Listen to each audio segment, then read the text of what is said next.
गांव के किनारे एक पुरानी और रहस्यमयी हवेली खड़ी थी। लोग उसे काली हवेली कहते थे।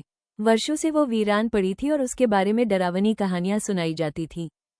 आरव, अगर तू इतना बहादुर है तो आज रात काली हवेली में जाकर दिखा। बस इतनी सी बात, मैं अभी चला जाऊंगा। रात गहरा चुकी थी। आरव टॉर्च लेकर अकेला हवेली की ओर चल पड़ा। रास्ते में ठंडी हवा और घना कोहरा उसके चारों ओर फैलता जा रहा था।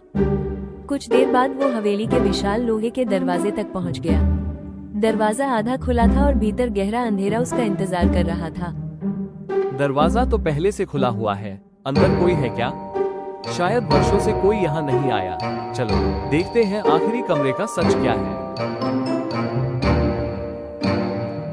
हर तरफ धूल, जाले और टूटा फूटा सामान बिखरा हुआ था। वातावरण असामान्य रूप से शांत था। कितनी धूल और जाले हैं यहाँ। लगता है ये हवेली सच में बहुत पुरानी है। ये अजीब सी आवाज कहाँ से आ रही है? शांत रहो आरव, कुछ नहीं है। अचानक ऊपर की मंजिल से किसी के चलने की आवाज सुनाई दी। आरव ने ऊपर देखा, लेकिन वहाँ कोई दिखाई नहीं दिया। अभी तो साफ कदमों की आवाज आई थी, लेकिन ऊपर कोई दिखाई क्यों नहीं दे रहा? आवाज का पीछा करते हुए आरव ने दरवाजा खोला। कमरे के भीतर सिर्फ एक पुरानी लकड़ी की कुर्सी और एक बड़ा प्राचीन आईना रखा हुआ था। जब आरव ने आईने में देखा तो उसका प्रतिबिंब दिखाई नहीं दिया। उसकी जगह एक अजीब लड़की खड़ी थी, जिसकी आंखें पूरी तरह सफेद थीं।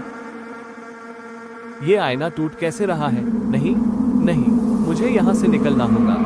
ये क्या है? आईने में मेरा प्रतिबिंब क्यों नहीं दिख रहा? तुम कौन हो? डर के मारे आरव दरवाजे की ओर भागा। वो पूरी ताकत से हवेली के गलियारों और सीढ़ियों से होकर बाहर निकलने की कोशिश करने लगा। आखिरकार वो हवेली से बाहर निकल आया। ठंडी हवा में खड़े होकर उसने राहत की सांस ली, लेकिन उसका डर अभी खत्म नहीं हुआ था। वो खिड़की में कौन है? जब उसने पीछे मुड़कर हवेली की ओर देखा तो ऊपरी मंजिल की खिड़की में वही भूतिया लड़की खड़ी दिखाई दी। वह अंधेरे में मुस्कुरा रही थी। कुछ दिनों बाद आरव ने अपने मोबाइल की तस्वीरें देखी। एक तस्वीर में उसके पीछे वही रहस्यमयी लड़की खड़ी दिखाई दे रही थी।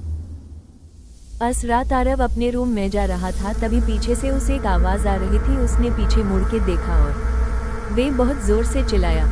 अगली सुबह आरव अपने कमरे से गायब था। ये लड़की मेरे पीछे कैसे खड़ी है? गांव वालों ने फिर कभी उस हवेली के पास जाने की हिम्मत नहीं की, लेकिन आज भी कहा जाता है कि आधी रात को हवेली की खिड़की में एक सफेद आंखों वाली लड़की दिखाई देती है, जो अपने अगले शिकार का इंतजार कर रही है। भूत